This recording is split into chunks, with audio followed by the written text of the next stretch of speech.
What is up? What is up? Welcome in to the post-game episode of Card Talk with the Cardinal Companion and the crew. What is up, guys? We got Wes in actually on the camera. That's right. It's a nice addition. Yeah. How's everybody doing tonight? I'm fantastic.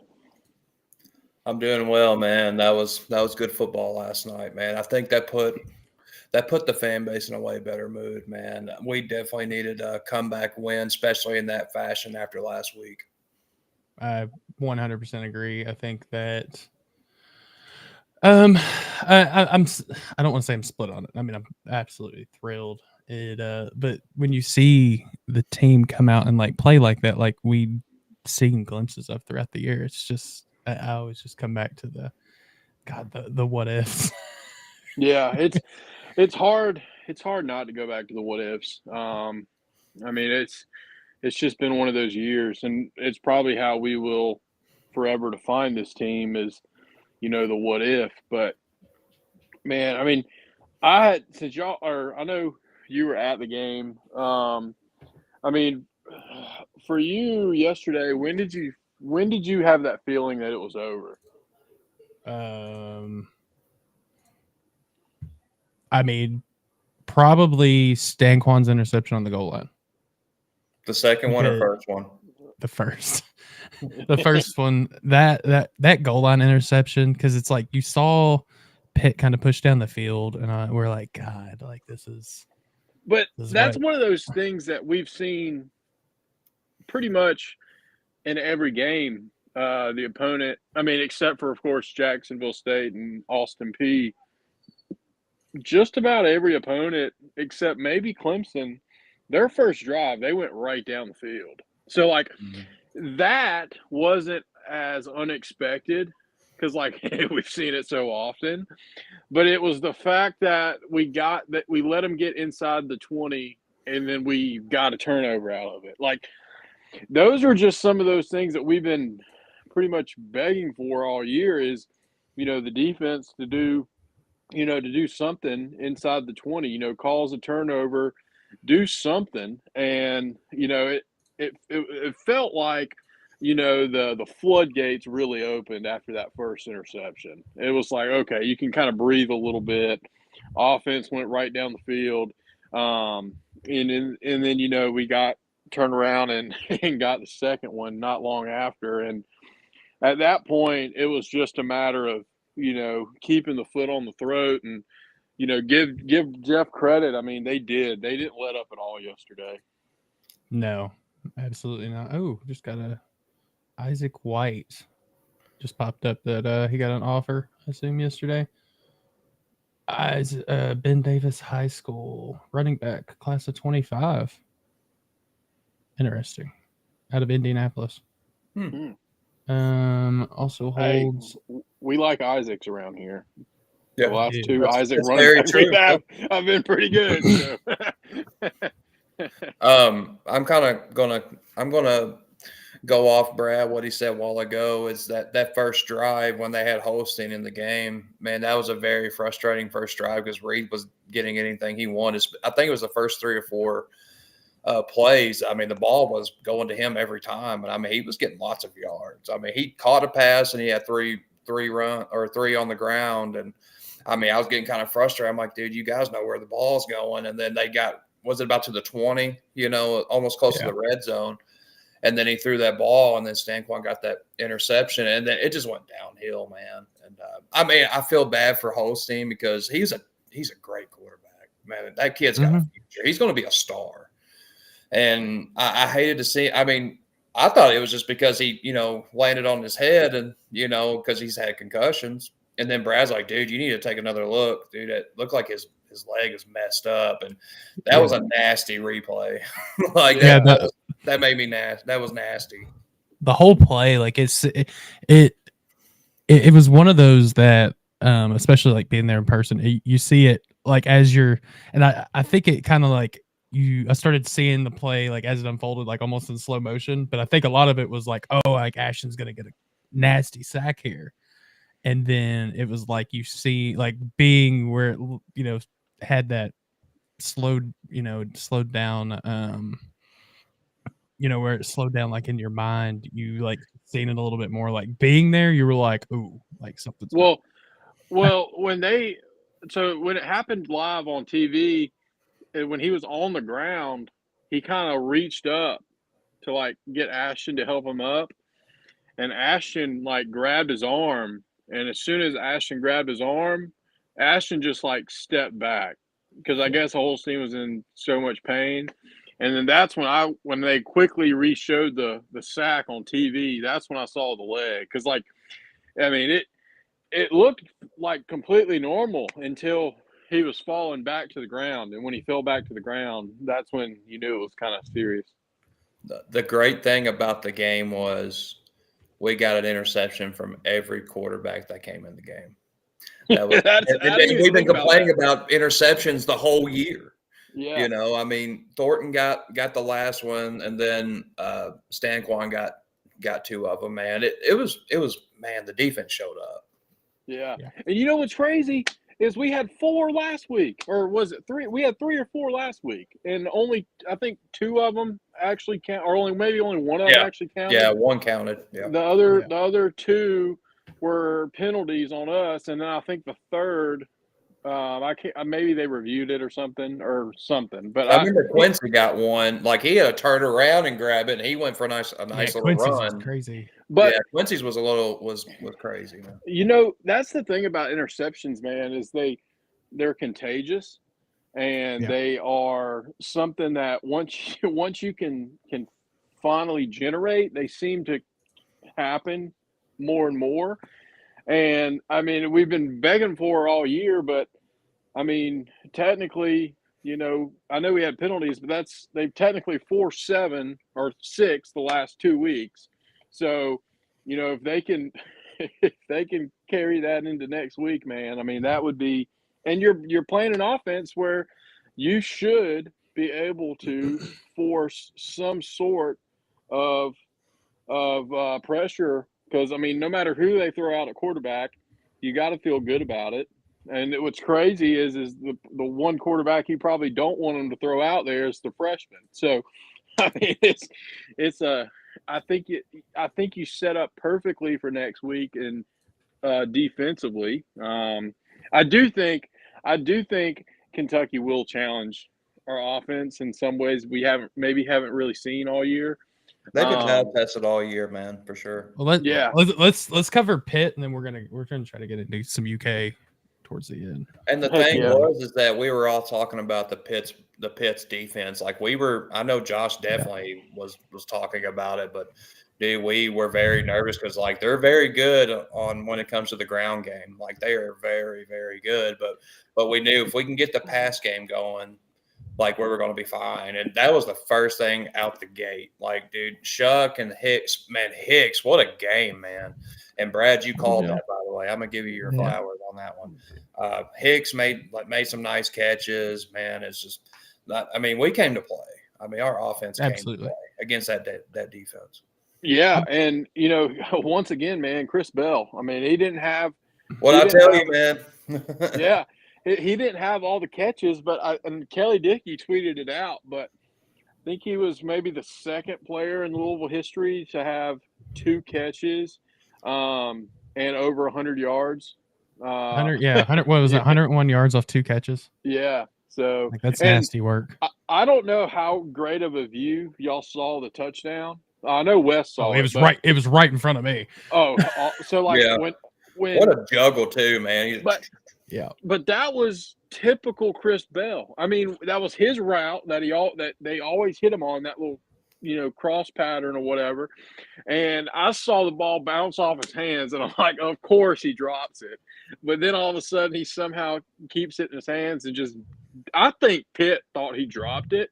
And because as soon as he actually, you know, brought it in, there was nobody down that sideline. I mean, nobody. Yeah. So, but I mean, he's fast, man. I mean, I've always said 220 pounds, 220, 225 pounds, man. He's got some feet, dude.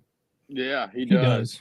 But yeah, I mean, I just feel like Hicks has finally found his role. like in some ways. Obviously I don't think they've, really opened it up for him all the way yet, but really the last 4 games, man, he gets more and more touches each week. So the thing with him, and like we kind of talked about this whenever Colin Lacey stepped away. He was one of them that we said essentially had to step up, or that we expected to step up. Absolutely. And I mean, you can't for essentially asking, is he a true freshman? Or is he Hicks? He redshirted last year. last year. Is he redshirt? Yeah. So, for a redshirt freshman to step up and make that, I mean, it's unbelievable. On the season, 12 catches, 149 yards. You're averaging 12.4 yards a carry as a redshirt freshman. I mean, not a lot more. I feel like and this is going to go back to the ground game. I mean, but Duke Watson, it just seems like each week that guy's just getting better and better and better, man. Each week you see a little bit more of him too. I'm telling you, man, like did you see where he broke 10 tackles in the game last night? Yeah. It was a tweet.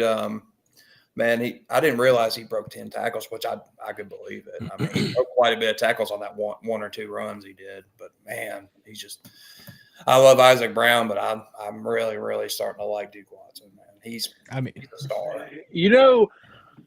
He and Isaac do run very similar. But in some ways, man, Duke reminds me of the way he like attacks the initial hole. He reminds me a lot of when we had Javian Hawkins and Hassan Hall. Like he runs with so much force as soon as he gets the ball. And he's a violent runner. Yeah. I mean, and I know Hassan Hall had his issues with holding on to the ball at times, but man, as just a running back, like he was. When he was back there, man, him and Hawkins both, they were so fun to watch. And I was telling, I put it on Twitter yesterday, and I was telling some of my buddies yesterday. I'm like, man, we've got at least 2 more years with Duke and Isaac together. And what's great is, Hopefully. yeah, hopefully. But what's great is like if one needs a breather or one has an off day, you don't have that drop off in talent. I mean, either one of them can go out there and get 15, 20 carries a game, and you're going to be confident with either one of those guys back there. I mean, can I say something that's kind of crazy? What? I wouldn't have guessed this. So Isaac and Duke's stats are almost identical. Yeah. Duke's caught up. Yeah. But yeah, Duke's almost 600 yards for the year. This is kind of crazy. So Duke's at 410 right now, averaging 51 carries. So averaging 8 yards a carry. Longest is 68 yards with 5 touchdowns. On the rushing touchdowns, I'll put it that way, because I think he also has 1 or 2 receiving. Yeah, he has 1 receiving.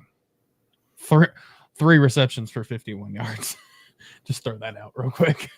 But the thing that kind of impresses me, off of 51 touches, he has 5 touchdowns.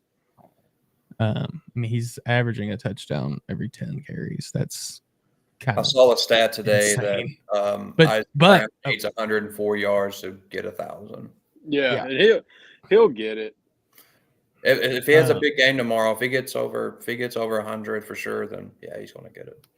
But like when you're talking like stats being so similar, Isaac 9 touchdowns off 121 carries, Duke 5 off 50. Like they're almost averaging a touchdown every 10 carries, which is phenomenal. I mean, that's for freshmen, man. For a freshman, for true freshmen, both of them. It's beautiful. It's beautiful stuff. And I was during the game last night, I was thinking about the wide receiver room next year, the running back room next year.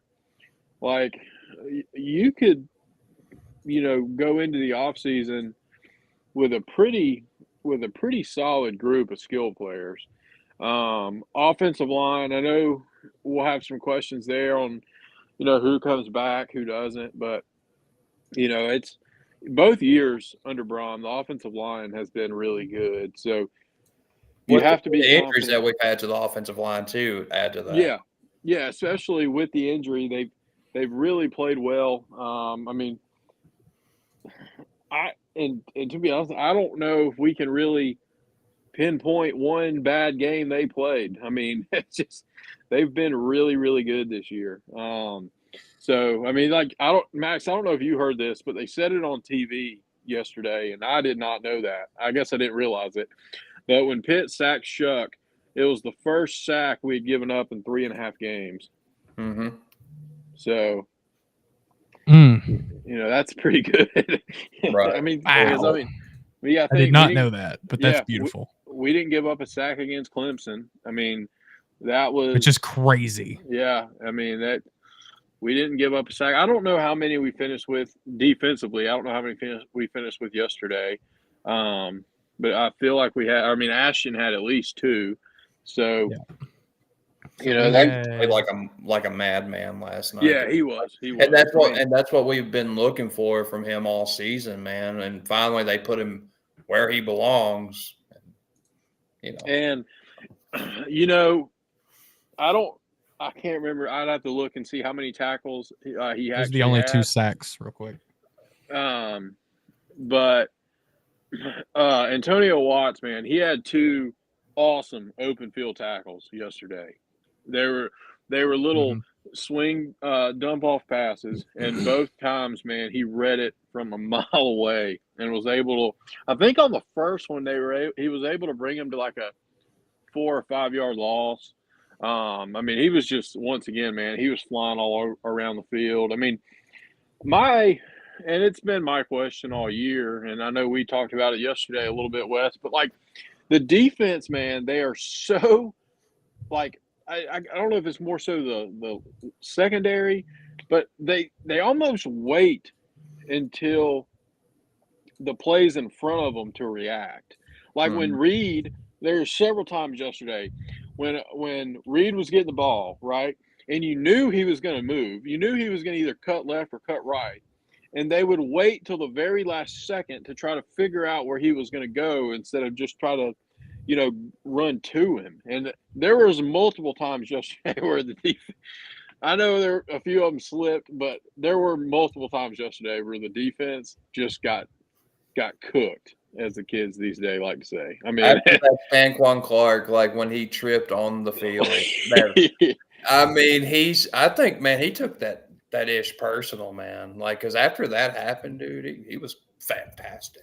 Yeah, I mean, the very next play, he got an interception. Yeah, right. So, I mean, but, yeah, I mean, man, also, we got to give credit to Tyler Shough yesterday. I mean, he was flat out slinging. He was just thing. On one. Yeah. And it makes it nice when, you don't really, especially after the first half. I mean, we didn't really need to score that much. Just, play ball control and get off the field. But, man, the first half, probably that in the Clemson game were the 2 where they were finally clicking in all 3 phases.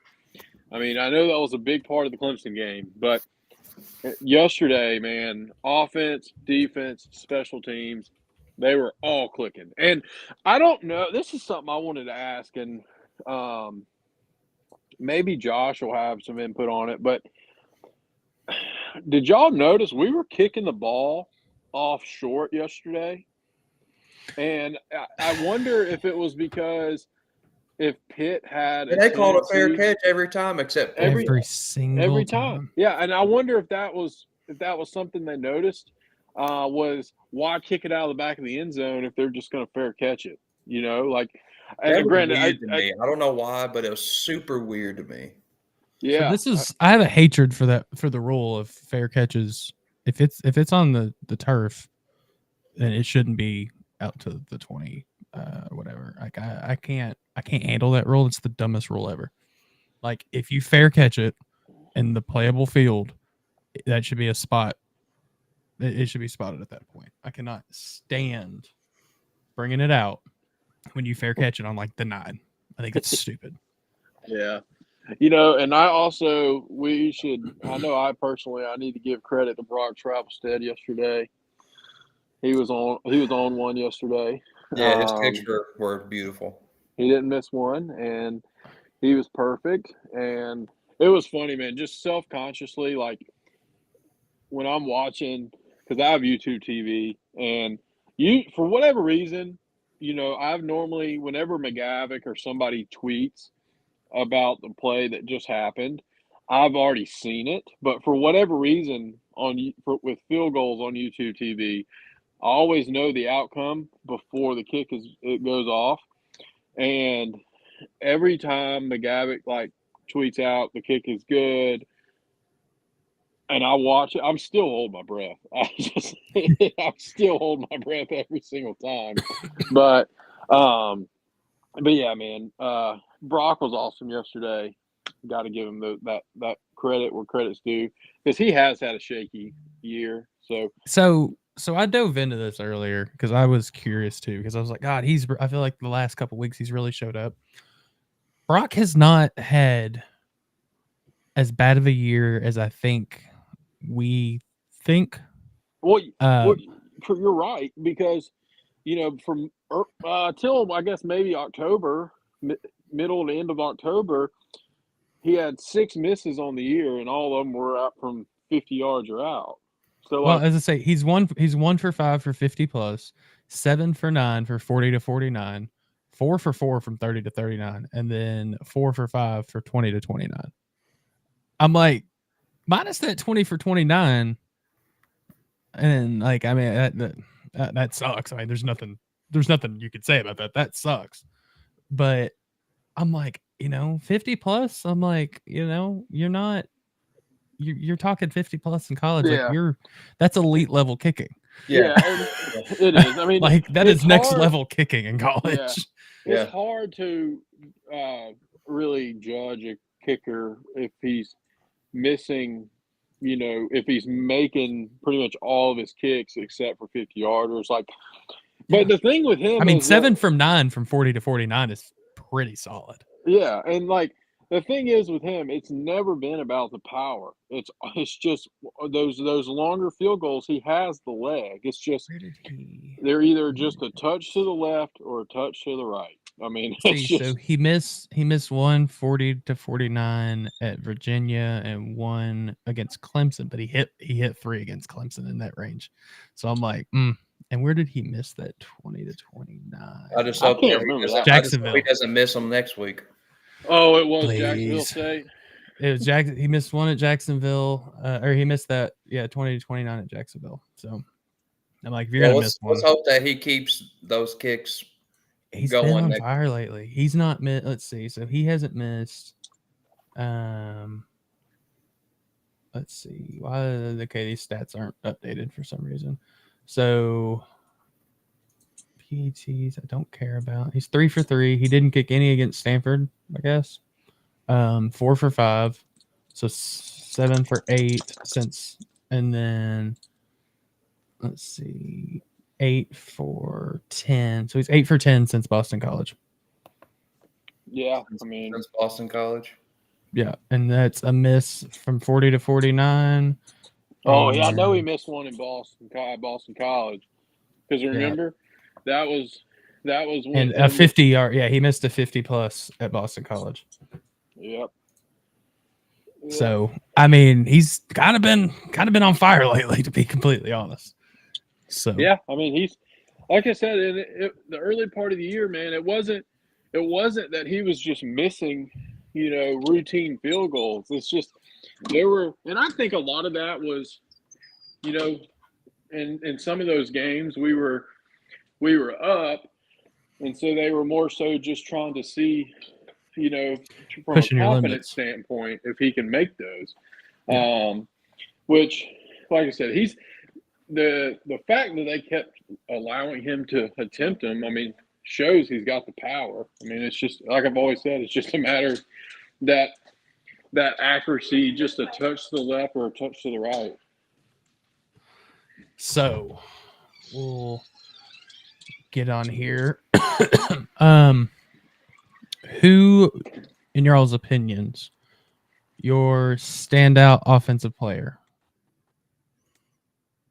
I'm going to be Surprise. Go ahead, Brad. I want you to answer yours. Oh, Brad clicked out. What's going on, Josh? what's up, Hey, Josh? good evening, guys. How y'all doing? But I was going to say Hicks just because, he finally had, I think he had 6 targets. So give me Hicks. How many yards did he get? About 60? Hicks I'd have to was pull it back up. I got it right. Here's 63. 63? 63? Okay, Okay, I was about to 63 say. yards. Yep. I mean, they were big catches, too. He had 2 or 3 early catches that we desperately needed to get the game going. Yeah, he was our first completed pass. Yeah, I was about He to called- say, man, I was yeah. shocked on that. I said, is that Hicks? Like, man, like, and Brad called it, man. He was like, hey, I think Hicks will have a good game. So, and the very first Josh, pass was Hicks. So, offensive player of the game. And if you guys are listening, drop your offensive players down in the chat because we Corey want to see Brooks. this as well. I'm going to say Chris Bell, man. Chris Corey Bell. Brooks. He only needed 2 catches to get over 100 yards. I mean, it's a hard question to ask because, like the cliche answer, like everyone played so well. But what impressed me so much about Ja'Cory that I saw, obviously, when he gets the ball in his hands, he's magic, just absolutely magic. Yeah. But something like just an underrated part of his game that I saw was his ability to run block. Yeah. That I really He's been good haven't all known. season. And it's not something you typically see on TV, but it's just something I was kind of looking for. And like, he did a phenomenal job. He obviously had the big plays. He was phenomenal. And he had probably one of the best corners in the ACC guarding him all night. Exactly. That's Like the thing that guy about was Ja'Cory. frustrating me so bad, dude. But then, like, he was talking all that trash to him, and then the very next play, he grabs and just backs it up into a 4 touchdown, dude. Yeah, that was pretty beautiful. sweet. That was And how absolutely about- beautiful play. Like, how about Ja'Cory's shiftiness on the punt returns?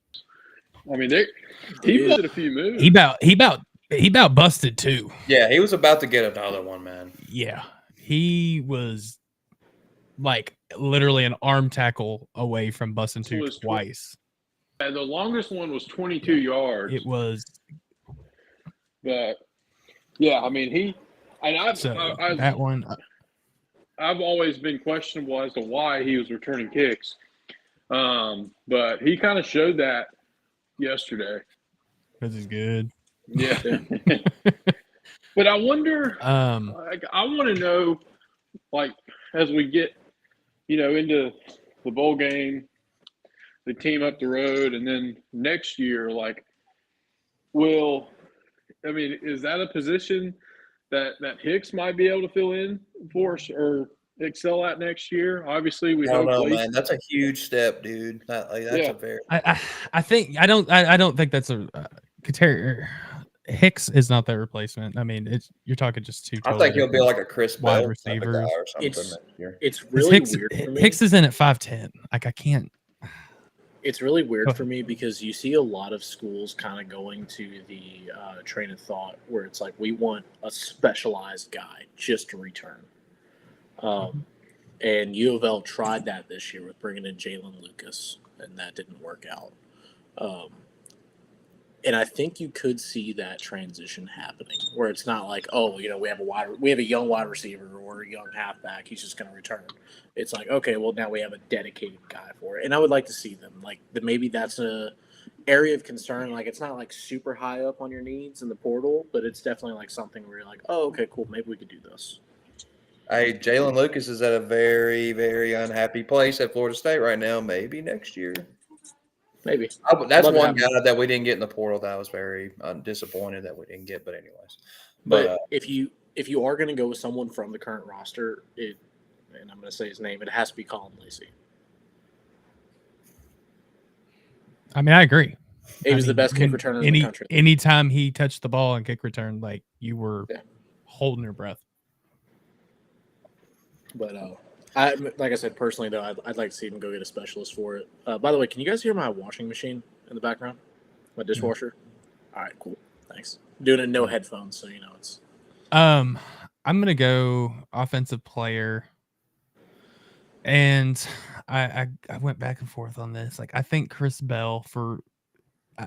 It's hard because I agree with like the Ja'Cory Brooks thing, but I'm so just taken back. Chris Bell had 2 catches to get 2 catches for 101 yards. Yeah. And a touchdown. Yeah. So like that one is hard for me to beat. Like I try not to just do the Isaac Brown show every week, but that's also fucking hard. He's rubbing it in Josh's face, dude. He is literally like, dude, screw you. I'm taking over. He saw me. I'm kind of glad Josh said that. He saw me on the sidelines. He's like, "That's that Josh guy." Yeah, he's like, I'm gonna ball out. He was looking at you while he's juggling the ball, dude, and then he took off. He's like, can't get shit talked from Josh anymore. I felt like that ball juggle was the longest ball juggle of my entire life. My mind was about to just explode. I don't know, and that's I don't have an answer. If I have to do an answer, I mean it's Chris Bell. Like the stats are just crazy. The way he played was insane. I think he's stepped up. I feel like we've seen him mature so much in the last like 6 weeks. Man, I absolutely 100% love that about him. But I mean, like Josh said, it's the hardest question ever when you play like that. Because I mean, you could go Tyler Shough, and I agree. You could say Isaac Brown or Duke Watson, and I agree. Chris Bell, Ja'Cory Brooks, or Terry Hicks, and I'm gonna agree. I'm just gonna say the whole Louisville offense. Yeah, pretty much. I mean that's not a wrong answer. No, I mean Tyler was slinging it like his life depended on it yesterday, and I mean that in a good way. Not like he was getting pressured like crazy. The offense. Actually, no, I'm going to say the offense. Not too bad. Offensive line. I mean, he's over 3,000 yards passing this year. Offensive line as a whole is my offensive player of the game. So yesterday from Tyler, that's one of those games where he's going to look back on it in about a month, 2 months, and he's going to say, "Man, I made a lot of money that day." Yeah. Because it's just highlight after highlight after highlight. And what's funny is like Pittsburgh really did not bring a lot of pressure. Like I don't think as much maybe we have. But early in the second half, they started bringing pressure here and there. And I know the TV announcers we didn't see much of this in the first half. I mean, they said it multiple times. Mm-hmm. And one of the things that I didn't fully understand is why anytime Pitt went for it on fourth down, it seems like the majority of those attempts, the running back, was not on the field. Yeah, well, he got hurt towards the end of end of third quarter. Are you brushing your teeth right now, Brett? Yeah, sorry. Jesus Christ. You could turn your camera off. It's okay. Yeah, exactly. Going back to the big journey and stuff, I got to get off here, man. But dude, we literally just was, dude, like that whole game, like we were cracking hits, like we were hurting their offense. Like we took out their starting quarterback, and I hope that he recovers fast. Like the backup, who's a good quarterback. I mean, he's not super impressive, but he's good. He's a good quarterback. We hurt him. And then we got Reed, like in the third, maybe beginning of the fourth quarter. Like, I mean, and dude, you can see that third string guy, he wasn't feeling great either. I mean, I just got, man, and it sucks like that. It was this late for us to really see that. But I guess it's better late than never. I just hope that they have that same energy next week. So I've got a little tidbit on this. It doesn't surprise me you saw it in this game, because when you look at this U of L roster, I still argue to this day this is one of the most talented rosters top to bottom, and especially in like the second and third string areas. Once you get into like game 10, game 11, game 12, you see those second, third stringers rotating so much more because guys are banged up or hurt, and it kind of translated perfectly. At least on Saturday it did. And now the thing that kind of is unfortunate. Have you guys started talking about the slap dicks yet? We have not. Doing that at the end of the. I'll leave it. end of I'll the leave show? this conversation for later then. Yep. Kind of wrapping up off of Pitt. Defensive players of the game, and I mean, I feel like this is the same thing. Like you could, there's no wrong answer, but of course, I want everyone's answers. I'm gonna go with Antonio Watts, man. He was incredible. I'm gonna go with Josh. TJ Watts because that was my pregame player. TJ Watts. No, it's Stanquan Clark. Just Hey, that was funny. That was funny. same day. I lean Stanquan because I mean, as a sophomore out there, 7 tackles, 3 solo tackles, and 2 picks. I mean, it's for a true sophomore, correct? Yeah, I don't think true he's redshirt. sophomore. Yeah, true sophomore. I mean, that's phenomenal, especially at the linebacker position. Hey man, you gotta love him while you got him because I think after next season he's gone. Yeah. Yep. I mean, He's gonna be making First a lot, round, dude. He's a true. lot of money, man. He's gonna be a true first round if he keeps it up. he has stepped up so insanely this year. I mean, if you would have asked me at the beginning of the year, I think you would have seen definitely, progression to be expected.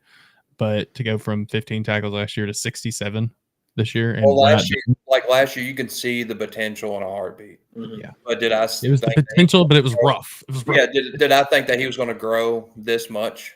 No. Yeah. No. I mean, he's going to be over 70 tackles on the year. Does he have any sacks? He does not have any sacks. But As a true sophomore playing as a true sophomore for football. Yeah. That's crazy. Brad, defensive player. I'm gonna actually go with Des Tell. He made a few solid tackles yesterday on the line. He's a name we don't really give credit to a lot, but I mean he's been solid all year. He was solid again yesterday. Yeah, 100%.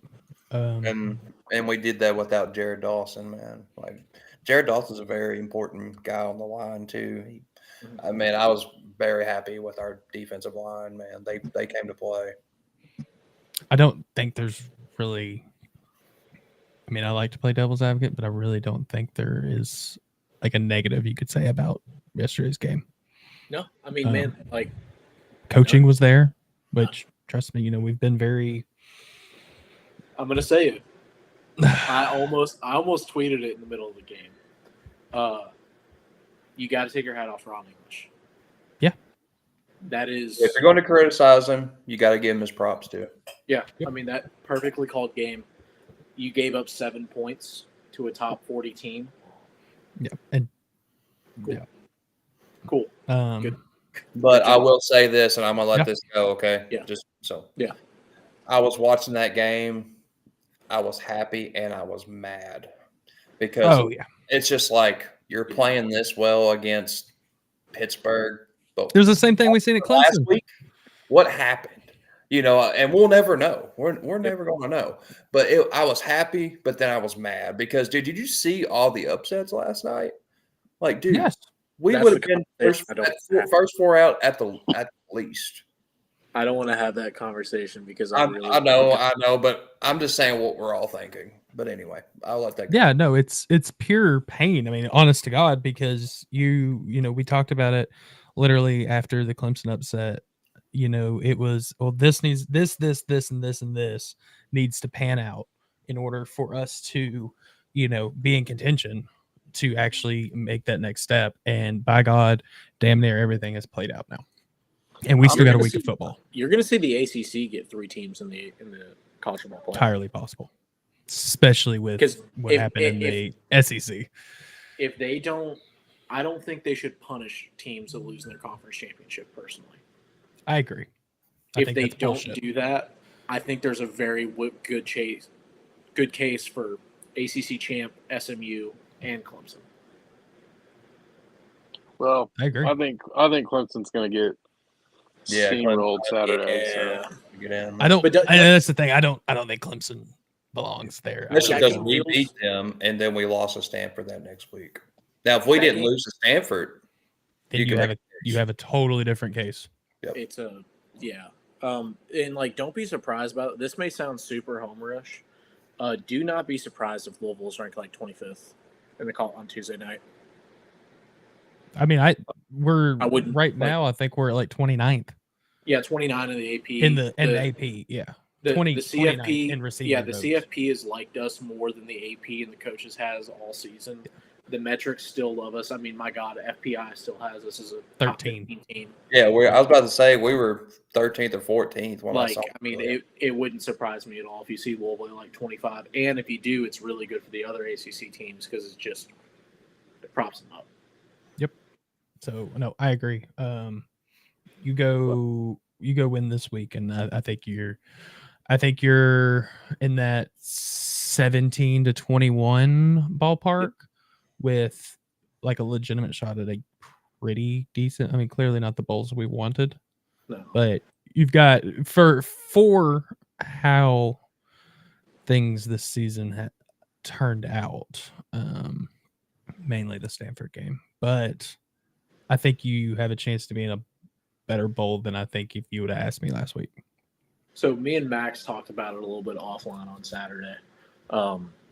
But it wouldn't surprise me if U of L goes to the Gator at this point in time. So with like bowl selection now, there is the tiers and everything, but it only matters so much at the end of the day. U of L did the ACC a giant service going to the Holiday Bowl last year because U of L was dead set they were going to the Orange Bowl. And I think everyone kind of was also. Like, it shocked everyone that Florida State. Wish we would have. And it was originally supposed to be NC State. If we were going to lose, I'd rather lose to the Georgia Bulldogs. But anyway. Yeah. But it was originally like a week in advance. NC State knew they were going to the Holiday Bowl. The last second change happened, and Louisville stepped up and was like, okay, we'll take it. And like, yes, there is a higher payout. I think it's like $200,000 over the next tier bowl in the ACC. But that you have to have that because no ACC team sells tickets to that bowl game. Yeah. Because it's a few days after Christmas. It's in San Diego. That's a big trip too, man. It is. Because of I looked into it. It was expensive. Dude, it was a big deal, man. It was a very big deal. So I think what you'll see is like even if U of L is like the top non-CFP team in the ACC and they get the tier 1 bowl, I think they move down and they take like the Gator Bowl. Honestly, they're going to take something that's easier to travel. It's also really easy to convince Louisville fans to go to Florida in December for a bowl game. The Pop-Tart Bowl also. You bring the mascot back, and I'm down for it. They have 3. I am down for a Pop-Tart Bowl. They have 3 mascots this year. Oh, I thought they said they weren't going to do the mascots anymore. There's 3. All was it edible. Strawberry, blueberry, and what was chocolate. And chocolate. Yeah, chocolate. Yeah, they're all edible.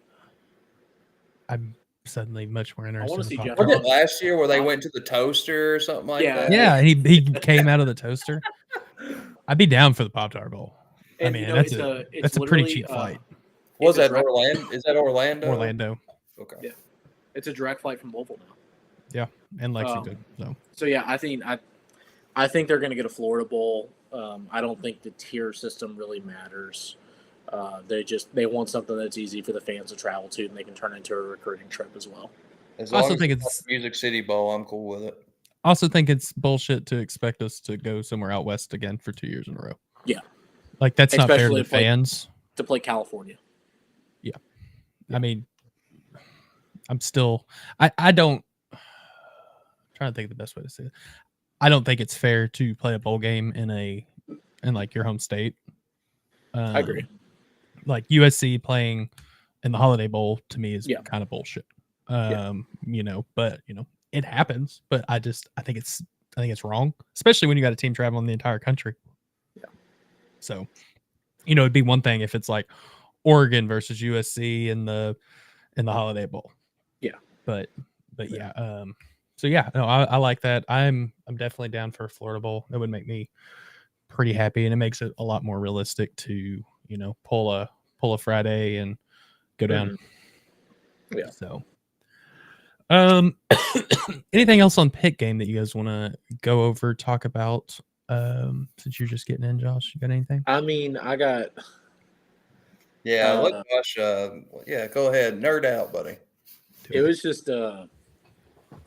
It's so hard for me to talk about the football game because I watched the football game happen, but I saw like 15% of the football game. Yeah, and I saw it's hard when you're there. Yeah, and it's like I saw 15% of the football game that people don't see on the broadcast. You know what I mean? It's really hard to explain, but yeah, just such a cool experience. Really, just thankful to my great host at U of L. Thankful to you guys for sponsoring me along on the content, joining. Super fun to tailgate. Super fun hanging out with Max and Cam. Meeting a lot of the collision course guys. Met Matt or Wes, cool dude. He's fucking tall as shit. He is. Caught me off guard. Yeah. But no, just fun day. Just couldn't have asked for, a better day of football also. Actually, I can add one thing that would have made it better. What's that? If we had today's weather yesterday. Yes. Yeah. Today's weather was like, and I hate cold weather, but I was like 55 and sunny. Yeah. Yesterday, cold, dreary. Definitely. I woke up this morning to like 60 Snapchats on my phone of people taking pictures of me on TV, which I thought was funny. Oh, geez. See, I didn't watch it on TV. I was like, oh. You're a superstar, man. I know, man. State of Louisville was recording me. It was really weird. Weird. Don't you leave Josh alone. Yeah. But no, it was fun, man. Just really appreciate, the experience. The thing that I was the most impressed with is even when the guys were up, they went at a half up 28, right? What was it? What was it like 20? Was it like 27 to nothing? 27 maybe. Yeah. I mean, they went up 3+ scores getting to halftime, but to see the guys come out after half and still just be so engaged. Even just on the sideline, see the coaches still coaching, still giving a shit. I mean, I saw, I think I texted you guys about it, but after, who had the interception on Pitt's like 22? Thornton. Yeah. Yep. So after Thornton intercepts the ball, him and the other DBs run over to the end zone to do like the photo op thing that you see teams do all the time. And I watched Ron, a graduate assistant, and the DB coach like run practically to like midfield, telling him to get off the field, which I thought was hilarious. And just to see that sort of like level of engagement, is just awesome. Really cool moment, and like it didn't translate well at all. But in the post-game press conference, I believe it was Rashawn Myers asked Jeff about the Kentucky game, and you just you saw it in real time where it's like switch flipped and like his eyes changed. Of course, yeah. It's like, okay. Yeah, it's like you get it. This is going to. Go ahead. Sorry. I was just going to take a shot at Scott Satterfield, so you probably have better input. Well, the thing is that one thing I will say is after the game, when the players got on Twitter and stuff, they said we have one more mission, or hey, this deck is personal. Like every one of them, and one I'll say one last thing is all these people on they're talking about Ashton. He says, hey, I know it's a rivalry, but it's just another game, and people are getting mad about that. And I'm sitting there, what's the big deal? Like he knows he's been here for 3 years or 4 years. Like he understands. You know what I mean? Like, please, give this Scott Satterfield. I'm gonna break your heart. This was for week 9. This was the predictions for week 9. Play Harrison Bailey and just give the ball to Duke and Isaac Brown. We'll be fine. But I'm gonna play. I'm like I'd be in Orlando, 100%. So I was going down through here. What's the date on that, Max? What's the date on that? That was week 9. So 2 weeks ago, 3 weeks ago. Okay, what? No, I was just going down through here, and I was just curious to see. So we started the season expected Pop-Tart, and I'm like Kansas State. I'm like, dude, that would be a good game. Yeah, that would be a very good game. Like, And I I'd think be we good win with that. Hey, look at that Florida State Oklahoma State prediction also, man. Hey, they said, did you see that one that had us against Iowa State also? I would take that game. I would too. I would take it. So week 2 still there. Week 3 still there. Like week 3, I'm like, you're talking. That's my 2 That's a favorite fun team. one. I'm like, That's a I fun know. one. I'm like, I would have cried. Granted, that's a home game. We would Battle go, for but Penny Boone doesn't play enough. So The battle for Carl Jenkins. Yeah. hoping that battle wraps up soon. It's like, and then fell out. Week 5. Look who. Is that the NIU week? yeah. Yeah, that's after they lost to NIU. Yeah. And then It's Clemson. still out. Oh, but we're not gone. Because look who's back. They want us to play Kansas I know. State, dude. Would y'all oppose the Texas Tech? I wouldn't be. I think would we be. would we would steamroll them, if you want my honest God opinion. And then week 9, Cincinnati came thrown out, and I was like, okay. And I don't think we're in it anymore. Yeah. If you want Miami, my honest opinion, Miami. That's when they lost Georgia Tech last week. If you want my honest opinion, And Wes, then this I is think current. Louisville. SMU. Wow. Let me preface this because I know exactly where you're going. The Louisville team that showed up yesterday. Sheesh. Do you think? I think they'd probably go 12 now, or at least in conference. Do you know what I would do? I mean, Colorado. I don't want to go on a tangent. But Colorado and BYU would be pretty tough. We're losing. Nothing about the Big 12 impressed me. Oh, you got me now. No, you're You froze like an iceberg. We can hear you. You're just cutting out in and out. There we go. You're back. There we go. You're getting better. Yeah. Nope. No, we're not good. Hop out and try to rejoin. Yeah, hop out and jump back in. This is an X space. But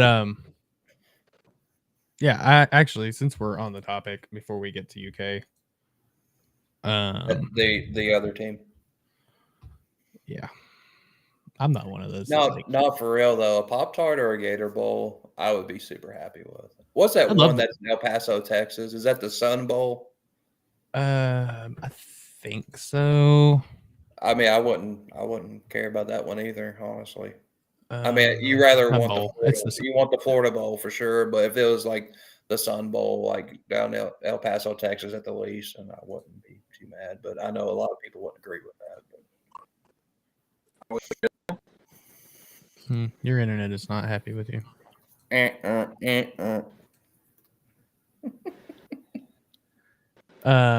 So I'm trying to find. That's not what I was looking for. Trying to find the most recent bowl projections. No. You keep freezing, Josh. All right. 6 hours ago. Here we go. Cool. This is probably going to be the most accurate that I can find. What, bowl games? Yeah, just bowl projections. Ooh, that would be interesting. So the first one that popped up, Athlon Sports has us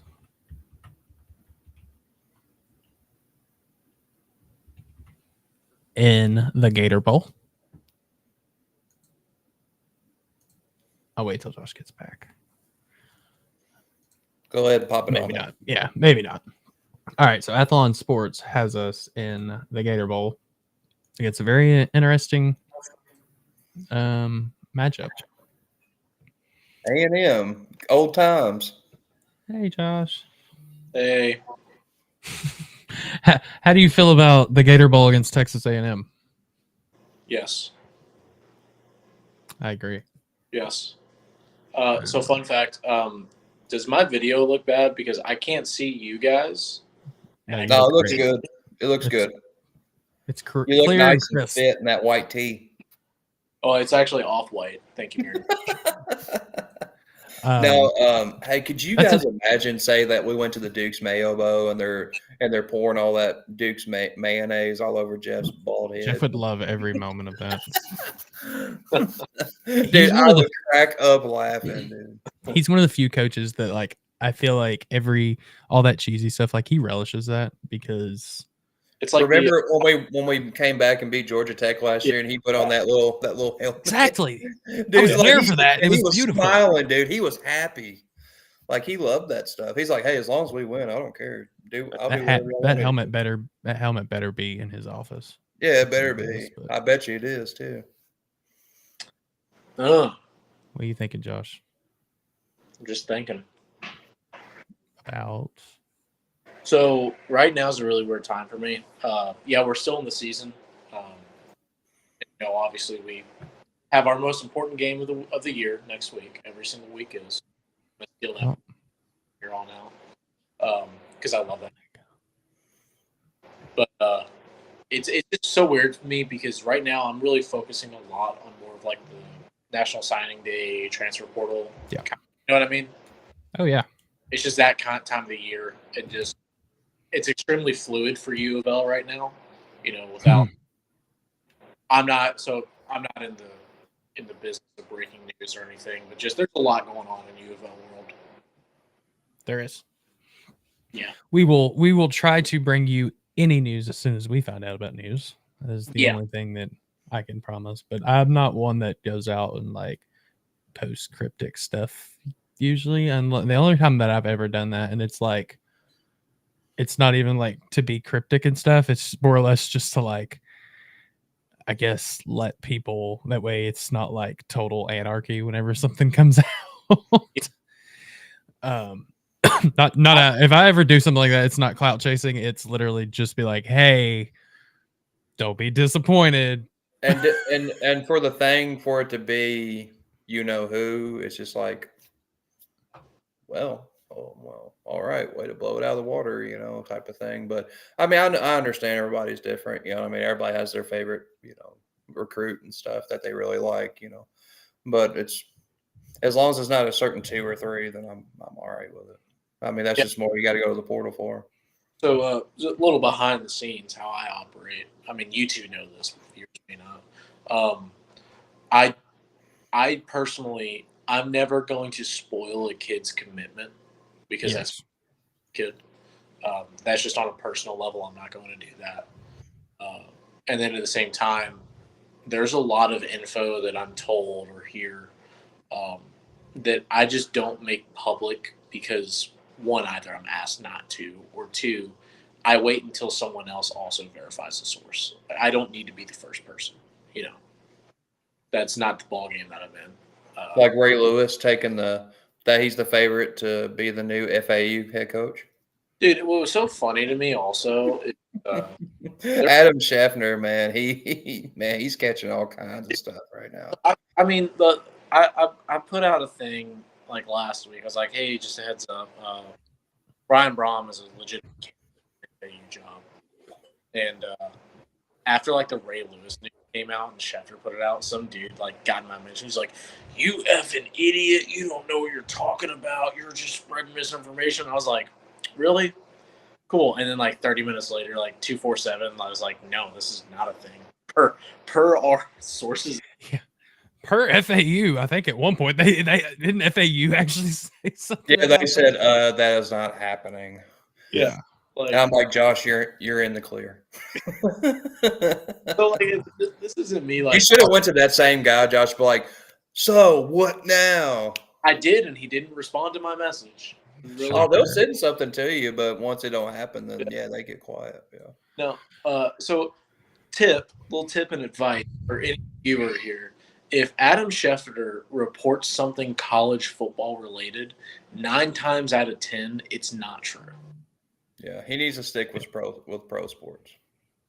Like, yeah. So just be wary on that. Yeah. All right. Do you guys want to cross the bridge into the official hate week? Let's talk about some slapdicks. Let's talk about Those little blue Smurfs, buddy. thy who we hate.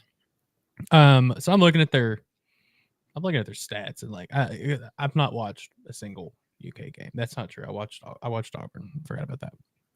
For those of you who don't know, my wife's an Auburn fan, so I don't even know where to start with these stats because they are abysmal. If Vandergrift starts, I mean, he's got 100 or 1,500, or sorry, almost 1,600, 1,593 yards off of a 57% completion rate, 8 picks, 10 touchdowns. He's been sacked 25 times. Okay. Cutter Bowley, 20 for 38. So he's actually for 290 yards. So 52% completion rate. 2 touchdowns, 2 interceptions, 5 sacks. Okay. 5 sacks and 56 sack yards off 5 sacks. Like, that's kind of brutal. I mean, what happened to Gavin Wimsatt? He's Gavin Wimsatt. Okay. And but he's Gavin Wimsatt. That's fair. I mean, like I said, I don't keep up with them because I don't care. Yeah. I expect the Bowley kid to start next week. Because I mean, what else do they have to play for? So you might as well let the younger guy under center. Yeah, I would be shocked if Vandergrift starts next week. Yeah. And they paid that man lots and lots of money to go to their program. So the question is, Vandergrift as a junior, where's he going next year? Mac, He'll be staying in Lexington. Mac, maybe Sunbelt. No, he's going to go somewhere where he can actually play at that competition level. ABC USA. I don't know. Sure. And then I could have pulled these stats up. Sorry,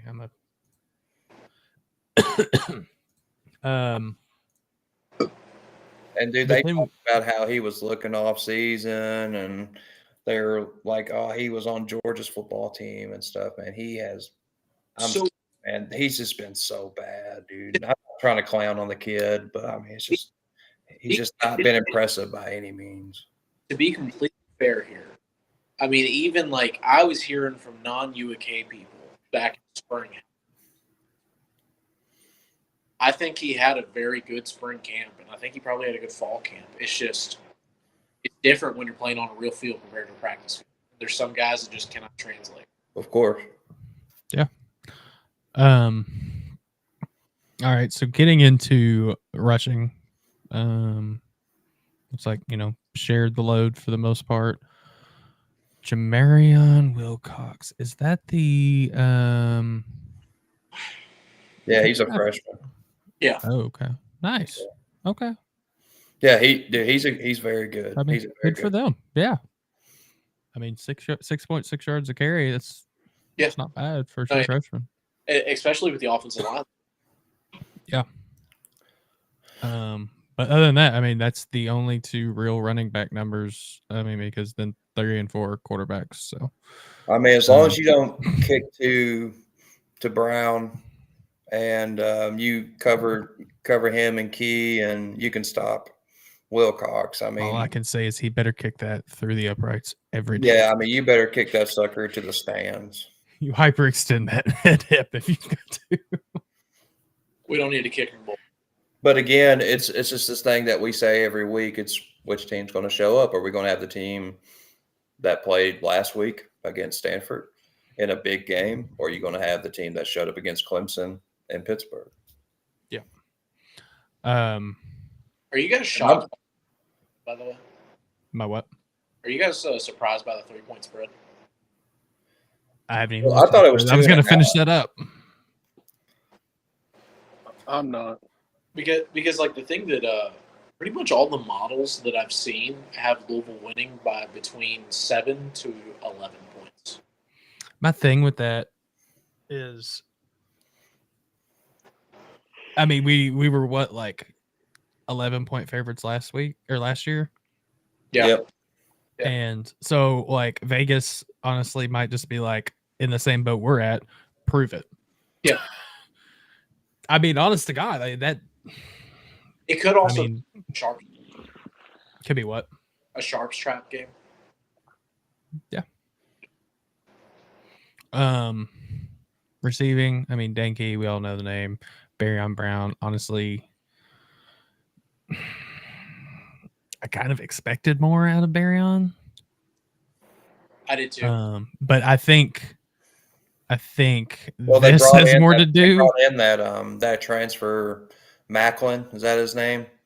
And which he hasn't done much this year at all. But I'm pretty sure we were recruiting him too last year, but we got the better one. We got Colin Lacey, so they got the other one. But I'm pretty sure that they brought in another stud, so they're having to share the ball around. Yeah. So here's the thing: like looking at these stats, in my opinion, are completely that's impressive as fuck. Yeah, their kicker is one of the best in the country. Holy shit!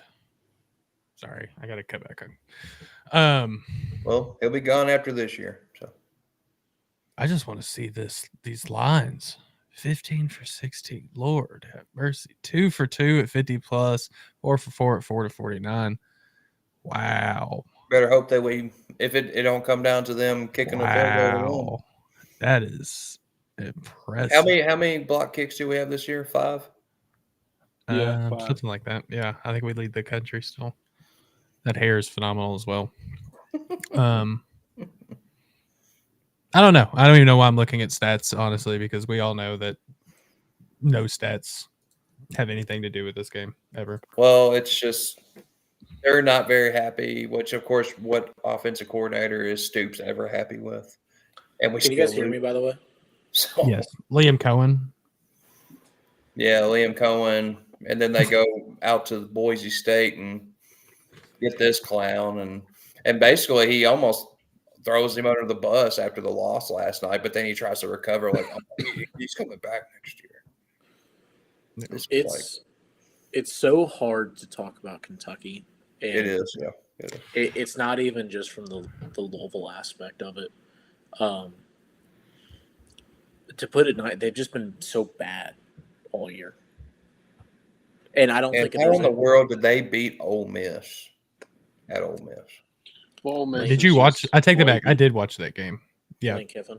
That's the only game I watched this year was when they played Ole Miss right before we went to go to the Notre Dame Stadium. Yeah. No, Ole Miss probably has not looked that bad this entire season. Yeah, I mean, yesterday they didn't look good either. But I didn't watch it too. But anyway, I feel actually no matter how bad Florida is, it's hard to win the Swamp. I don't mean to get too off topic. I feel really bad because I watched no football yesterday outside of Louisville. I didn't either. But I was at the stadium from I think 2:00 to 9:00 at night. Come on, Josh, you were doing the people's work. Come on now. The best game all day yesterday was Auburn and A&M. Yeah, that went to 4 overtimes. Yep. It was, and that was one of those games where it really made me realize, like, what you were saying, how everything was happening. Like, watching that game, I'm like, man, we would have just, won one of the games we dropped. Hey, what about Oklahoma and Alabama last night? That game was honestly pretty boring. Dude, it was funny. Man. It was so bad. But sorry, I didn't anyway, to round it back, and I don't think there's a Kentucky fan out there that'll disagree with me on that. Is that it's hard to get a good read because they've either looked bad or inconsistent all season. You could say the same about us. You can. And it's not to the extent, but that's what I mean. We're sitting here joking about it. Like, depends on what team comes out. That's 100% true. Yeah, they're going to play their best football next week. If you get Clemson, honestly, I'll even say this: if you get Clemson, Pitt, or Miami, Louisville, for the most part, Miami, Louisville was great. For the most part, Notre Dame, Louisville was pretty damn good. We have somehow, yeah. Well, that's most, yeah.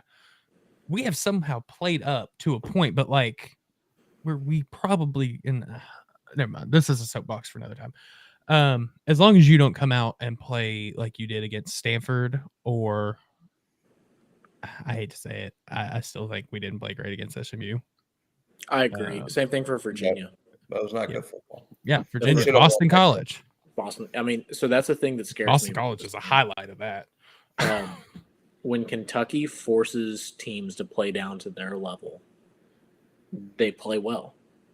And Louisville has had a problem all year with playing down to teams' levels. Yeah. They play up and they play down. You know how you fix that? You give Isaac Brown the ball. Yeah. He really does make a difference. It does. I mean, give it's simplifying. Isaac Brown the ball. Because you have Duke, they're just like, hey.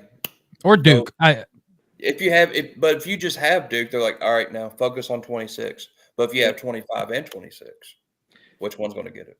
This is going to sound really dumb, and I don't mean this disrespectfully to anyone at all. But essentially, when you're going to that game plan, it's like, hey, Isaac Brown or Duke or anyone is going to be our workhorse this game, and you simplify the offense to that. It works. It works very well, and I mean that's where it goes back to. It's like, well, you have that much talent to where, hey, man, we can run stretch right, stretch left, Don Chaney, A gap, and we can score points every single time. Yeah. Because you know what Is it going to be the same thing as next week if we get 30, 35? That's enough to win the game. Yeah. It should be. It better be. It better be. Anytime you're scoring 30-plus points, that's enough to win a college football game. Yeah. Yeah, I mean, next week is until you have Ron as your DC. But anyway, hey, I gave him his props. He did great last night, so I can't complain. So. How many times has Kentucky scored over 30 points against a Power 4 opponent this year? I don't think they have. I don't think they scored over 20, if I'm not mistaken. I think I've seen something yesterday that they literally have not scored over 20 points the whole season, I think. Let's see. Well, they did in the FCS game and the. Well, they have 14. Oh, maybe it was against a power opponent. Maybe that's what it was. Yeah. They have 14 against Texas, 48 against Murray State, but that's not a real team. But, they had 18 against Tennessee. They had 10 against Auburn, 20 against Florida, 13 against Vandy, 20 against Ole Miss, 41 against Ohio, but that doesn't count. 12 against Georgia, which was a 1-point loss, so I give them props on that. 6 against South Carolina and 31 against Southern Miss. Yeah, so Southern Miss, Ohio, and Murray State don't count. So yeah, it may have been. That may have been Southern Miss guys. That may have been the tweet that I said. Maybe they haven't scored over 20 against a power opponent. Well, first off, the big dog has taken the Southern Miss job. Let's just get that straight. The big dog. They do this every year, but anyway. The big dog's going to Hattiesburg. Like, don't call it Hattie's Vegas for nothing. But living there makes that so much fun. So many Fritos. So many Fritos in Hattiesburg. The best Fritos. You got to give them his Fritos. But no, like on an honest thing, like looking at Kentucky, I would argue the two best games this season were the Georgia and Ole Miss game, obviously. Mm-hmm. And at the same time, I look at those two games and I say, all right, well, that was by far Georgia's worst game of the season. That was by far Ole Miss's worst game of the season. They're going to try to simplify their game plan. They're going to do and this isn't me even doing the rivalry thing. This isn't me doing the rivalry thing at all. They are going to they're going to cause you to play down to your level. They're going to hit late. They're going to do their stuff. If they cause you to react and you play down to their level and you get in your own head and you start trying to get a little too cute, they're going to play you good. But if you go out, you run well-scripted drives on your first 2 drives of the game, you play the defense that you know you can play, you play up to that level, it shouldn't be a football game. You get back to the huddle. There's absolutely no reason to be out. Yeah, Chris you Bell. Catch it. Don't say names. It's been a good 6 weeks. It's been a good 6 weeks. It has, yeah. Mature. I just want him to prove he's done Josh wrong. I want him to prove me wrong. Okay, fair. But you get back to the and I like that Josh is, in my opinion, hitting it right on the head. You get back to the huddle. You get ready for your next play. You know how you get the most time to get set for your next play is getting back to the huddle. You're not having to, with seconds ticking down, trying to figure out, oh, well, what position do I need to be in? Just get back to that. Don't. And to Louisville's credit, also, that Pitt game got choppy in the second. Yeah, it did. 4 or 5 It was, yeah, it was very. I mean, you could see Pitt's players arguing with each other. And I mean, they were not. Oh, there was a agreeing. lot of stuff on the field that probably didn't make it to TV Yeah. between no, I'm Louisville sure. and Pitt. Yeah, and U of L handled themselves very well. They did. I heard something about a Pitt player throwing a chair at someone in the stands. Yeah, Yeah. I heard Was about that it in the real? press box. They- I don't know if that was real or not. They mentioned on TV several times that Pitt players were yelling with each other on the sideline. I'm They curious mentioned about that this on TV. chair. I seen Well, that. hell, I meant to I look mean, it I've up. seen it a couple of times, man. They were even back talking to coaches. and I don't everything. know who the guy is. I feel bad I didn't get his name. It's the guy that does sports for WLKY. I was like sitting across from him at the press box, and he's like, "Hey, are you been on the field?" I was like, "Yeah." He's like, Did you see a chair get thrown?" I was like, "What?"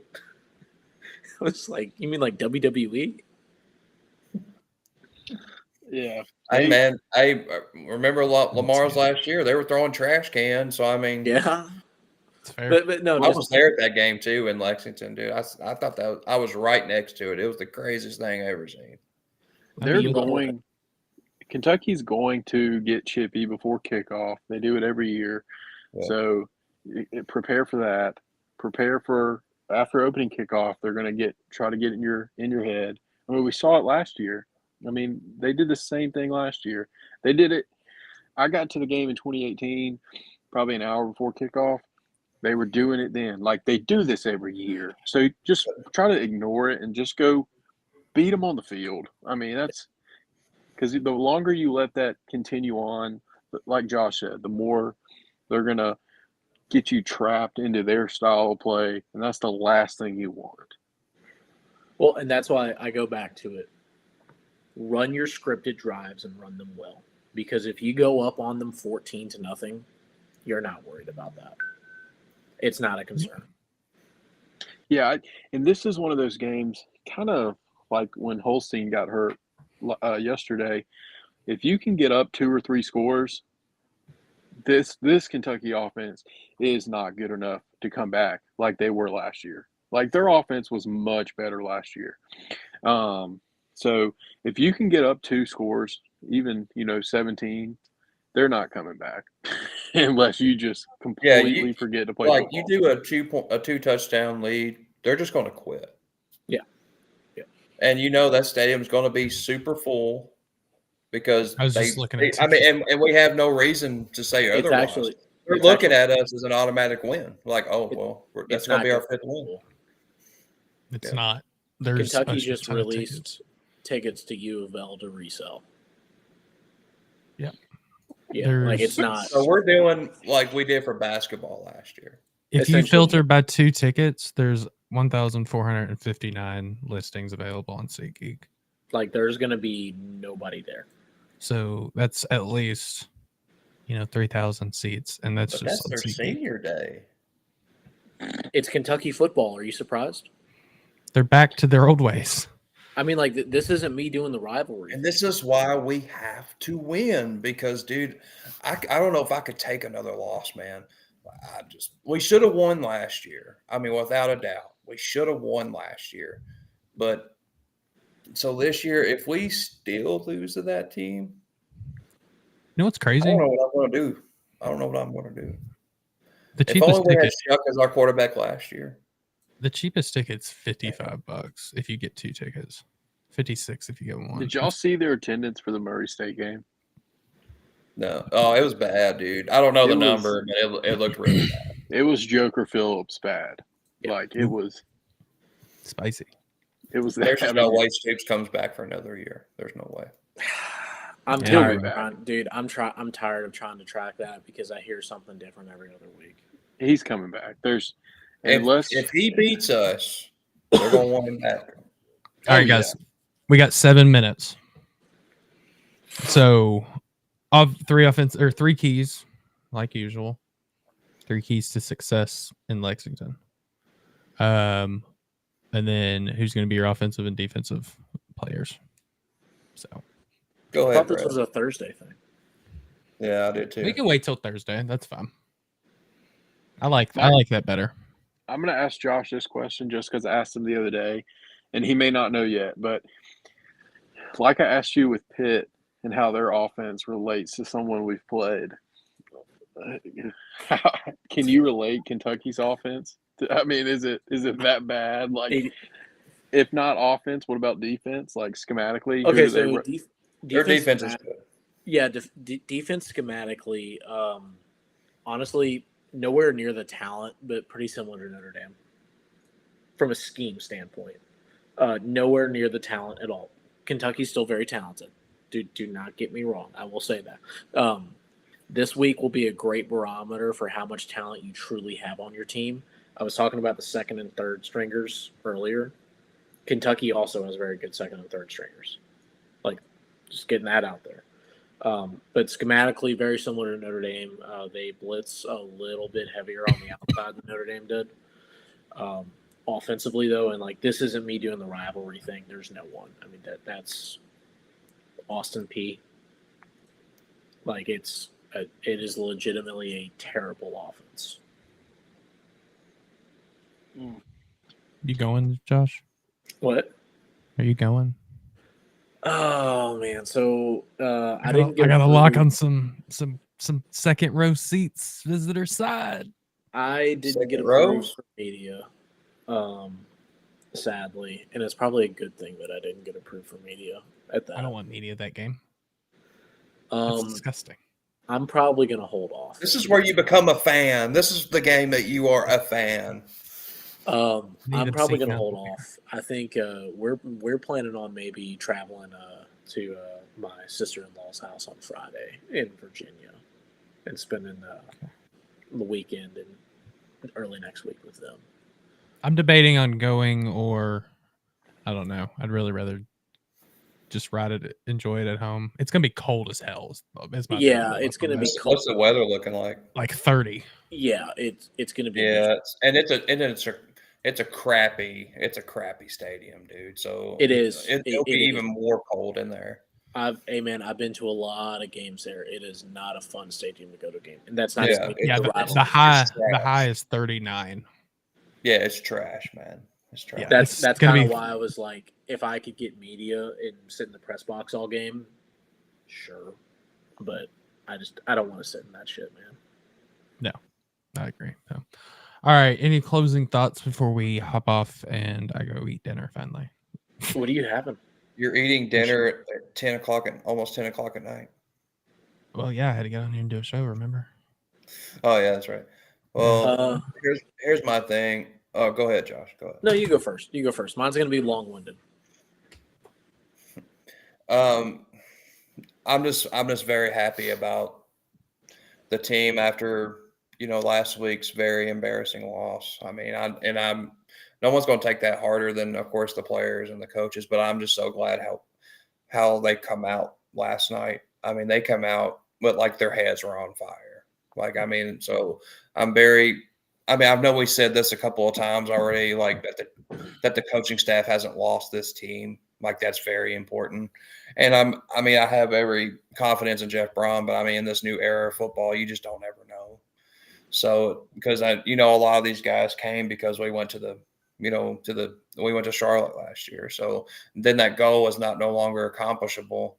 So I'm just glad that they're still playing, man. Like, they still have a lot to play for. So now really it's just they're trying to get tape for the next step, So I'm just very happy about how the team come out. I mean, it wasn't even a game. It was not a game. So, and I'm very happy because I was very nervous about Pitt last night. I didn't think we was going to get to the 30s. I really didn't. So, and I was very surprised at their defense. I mean, we've watched their defense all season, and Pitt's defense last night was just nothing like they played all season. So, but anyway, I'm just very happy about this team, man. They deserved that win last night. So I just hope that they can do that for another week. Just one more week, guys. Just please.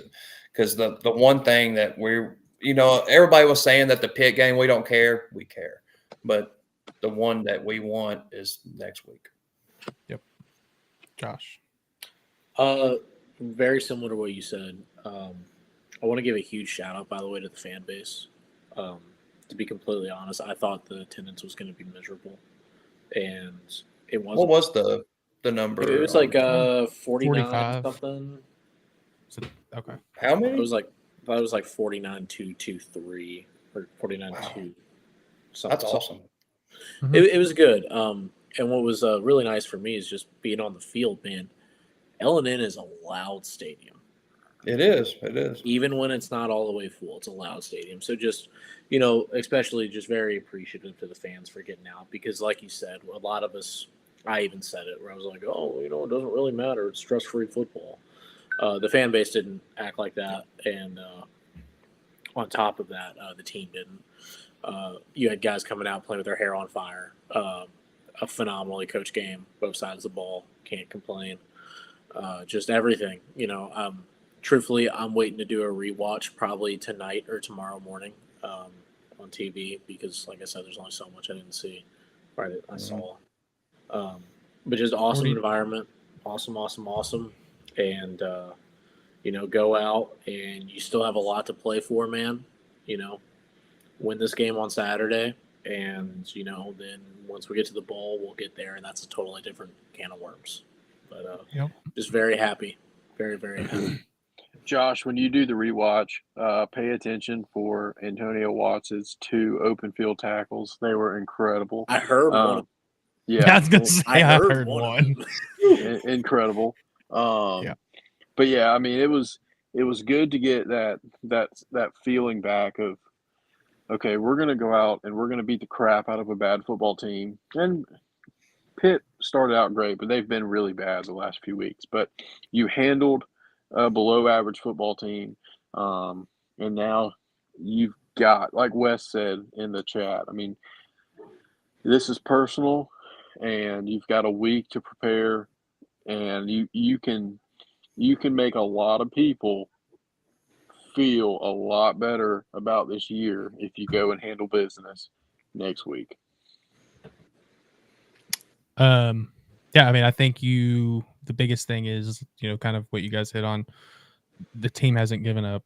The team, I mean, yesterday, if that doesn't tell you that, then nothing's going to convince you. The team is still here to play. I think there's enough seniors on this team that they know what it feels like to lose this game coming up.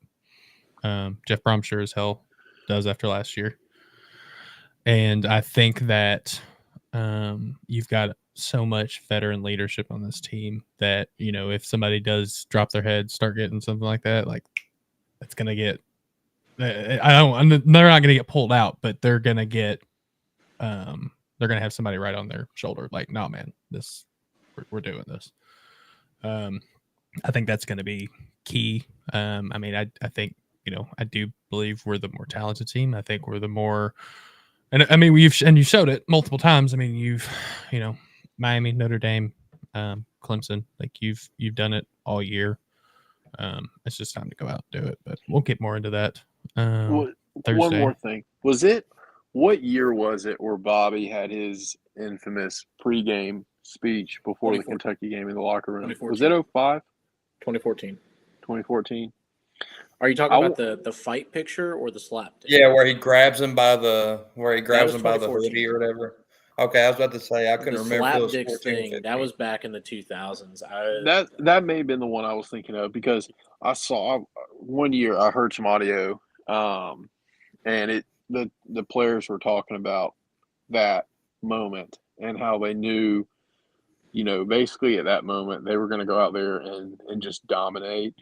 I want something of that nature this week. I want a Jeff Brom epic pregame locker room audio. I want something. I want to see that emotion because, it was last year sucked. I mean, we should have beat them. I want to see, the team come out playing, with their hair on fire. Like I want us to put our foot on the gas early and just put it to them, give it to them, make them suffer, and let's have a awesome week getting ready for Saturday. So one little thing. I know we're trying to get off here. I'm gonna starve to death, my chicken. He's withering away to nothing. Eat your hat. Coach Petrino is this rivalry exemplified. And I know I love Coach Petrino, and I talk about him a lot. But everything that he hated the slapdicks so much, and still does. And we need It's a shame they didn't play this year. We need a little bit of that this week. Yeah, we do. Yeah, Coach Petrino on the show. We need that old Jeff Brom from WK. I'll reach out to Arkansas right now. Who's Arkansas got this week? Missouri. Missouri, yeah. Like, we need that Jeff Brom from WKU Purdue, like throwing chairs and stuff, dude. I need that emotion. But all right, don't gentlemen. want to speak for you too much, Max. It's going to be a weird content week from us. Yeah. Because we have tropical basketball this week. Yeah. That's all. We haven't even discussed how we're going to cover all that. Yeah. It's also like That's a weird on week Wednesday. because work schedules. So I only work. I mean, it's Tuesday, not I'm Wednesday the this football week. guy. It's not my problem. Yeah. We're gonna have to figure something out with that. Hopefully our new stuff we haven't officially released yet helps out with that. That'd be cool. Yeah. Excited whenever that content gets to be able to come out though. So yeah, we'll do something about that soon. Get a plan together. But that's not a conversation for tonight, unfortunately. So, all right, guys, y'all have a good night. Appreciate everyone for tuning in, and appreciate you guys for hopping on. But other than that, as always, go Cards.